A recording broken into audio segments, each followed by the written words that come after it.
തൊടുപുഴയിലുള്ളൊരു ട്രീലി stays എന്ന് പറഞ്ഞൊരു റിസോർട്ടിൽ ഞങ്ങൾ ഫാമിലി ആയിട്ട് അടിച്ചു പൊളിക്കാൻ വേണ്ടി പോയിട്ടോ. അപ്പോൾ പോണ വഴിക്കുള്ളൊരു കാഴ്ചയാണിത്. അപ്പോൾ ഈ കാഴ്ച കാണാൻ വേണ്ടി ഞങ്ങൾ പോയതല്ല കേട്ടോ, ഗൂഗിൾ ഞങ്ങളെ അവിടെ എത്തിച്ചതാണ്. പക്ഷെ എന്തായാലും നല്ലൊരു ഭംഗിയുള്ള സ്ഥലമായിരുന്നു.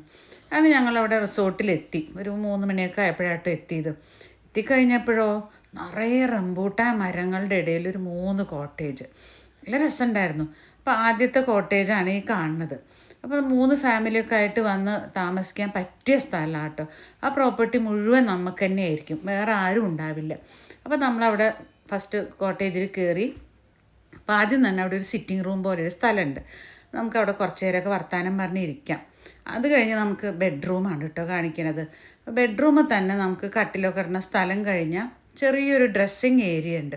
അപ്പോൾ അതിന് മുമ്പായിട്ടോ ഇവിടെ ഒരു ബാൽക്കണി ഉണ്ട് കേട്ടോ റൂമിൽ നിന്ന്. ബാൽക്കണിയിൽ നിന്ന് നോക്കിക്കഴിഞ്ഞാൽ നമുക്ക് സ്വിമ്മിംഗ് പൂള് കാണാം, അതുപോലെ തന്നെ റംബൂട്ടാൻ മരങ്ങളൊക്കെ കാണാം. അപ്പം നല്ല മഴയുള്ള സമയമായിരുന്നു ഞങ്ങൾ പോയപ്പോൾ. ഒരു പ്രത്യേക വൈബായിരുന്നേ. അത് കഴിഞ്ഞതായി ഡ്രസ്സിങ് റൂം കഴിഞ്ഞ് നമുക്ക് ബാത്റൂമാണ്.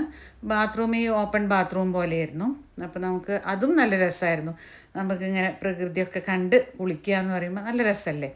അത് കഴിഞ്ഞിട്ടോ നേരെ നമ്മൾ പുറത്തേക്ക് നോക്കിയപ്പോഴോ ഞാൻ പറഞ്ഞില്ലേ, ഈ നെറ്റൊക്കെ ഇട്ട് കഴിക്കണം എന്തിനാണെന്ന് വെച്ചാൽ വവ്വാൽ വരാണ്ടിരിക്കാനാട്ടോ, വവ്വാൽ കടിക്കാണ്ടിരിക്കാൻ വേണ്ടിയിട്ട്. അപ്പോൾ നമ്മളോട് അവർ പറഞ്ഞിരുന്നു നിങ്ങൾക്ക് ഇഷ്ടമുള്ളത്ര റംബൂട്ടാൻ പറിച്ച് കഴിച്ചോളൂ എന്ന്.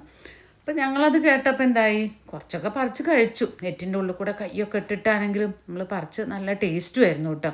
എല്ലാം നല്ല ഹൈബ്രിഡ് റംബൂട്ടാനായിരുന്നു. പിന്നെ സ്വിമ്മിംഗ് പൂൾ കണ്ടാൽ നമ്മൾ വെറുതെ ഇരിക്കില്ലല്ലോ. അപ്പോൾ നമുക്കെന്നാൽ സ്വിമ്മിംഗ് പൂളിൽ ഇറങ്ങാമെന്ന് പറഞ്ഞിട്ട് എല്ലാവരും റെഡിയായി വന്നു. അക്കൂനാണെങ്കിൽ വെള്ളം പണ്ടേ പേടിയാണ്. അവൻ പതുക്കെ പതുക്കെ പതുക്കെ ഇങ്ങനെ സ്റ്റെപ്പൊക്കെ വെച്ച് ഇറങ്ങണു. അമ്മു അവനെ റിസീവ് ചെയ്യാൻ വേണ്ടിയിട്ട് അവിടെ നിൽക്കണുണ്ടായിരുന്നു. അങ്ങനെ ഞങ്ങളെല്ലാവരും കൂടി വെള്ളത്തിൽ കിടന്ന് സന്തോഷത്തോടെ കളിക്കുകയായിരുന്നു. അപ്പോൾ അപ്പേണ്ണാണെങ്കിലോ നീന്തൽ അറിയാമെന്നുള്ള നല്ലൊരു അഹങ്കാരം ഉണ്ടായിരുന്നു കേട്ടോ. അപ്പം ഞങ്ങളുടെ മുമ്പിൽ കുറേ നീന്തലുകൾ കാണിച്ചു. മുങ്ങി പൊങ്ങണതും ചാടി മറിയണതും പറന്ന് വരണതും അങ്ങനെ പലതരത്തിലുള്ള നീന്തലും കാണിച്ചു തന്നു. അമ്മൂനും അറിയായിരുന്നു നീന്തൽ, വിഷ്ണുവിനും അറിയായിരുന്നു. ഞങ്ങൾക്ക് അറിയാത്തവർ ഞാനും നാമിയും അക്കു തന്നെ ഉണ്ടായിരുന്നുള്ളൂ. അപ്പം ഞാനും നാമിയും കൂടി അവിടെ കിടന്ന് കുറേ ഇങ്ങനെ തുള്ളിച്ചാടി. അക്കു അതെ.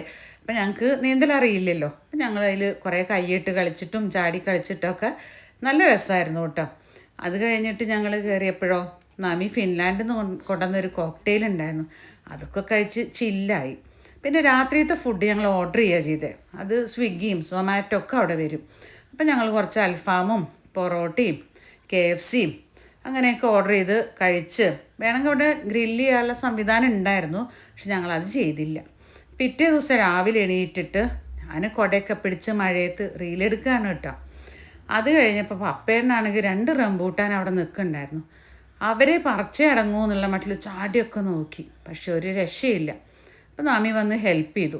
പക്ഷേ എന്ത് ചെയ്യാം, പഴുത്തിട്ടില്ല എന്ന് പറഞ്ഞ് ആ റംബൂട്ടാനെ വെറുതെ വിട്ടു. പിന്നെ അവിടെയൊക്കെ ഞങ്ങൾ ചുറ്റിപ്പറ്റി നടന്ന് ബ്രേക്ക്ഫാസ്റ്റ് കഴിച്ചു. അപ്പവും മുട്ടക്കറിയും ബ്രെഡും ഒക്കെ ഉണ്ടായിരുന്നു.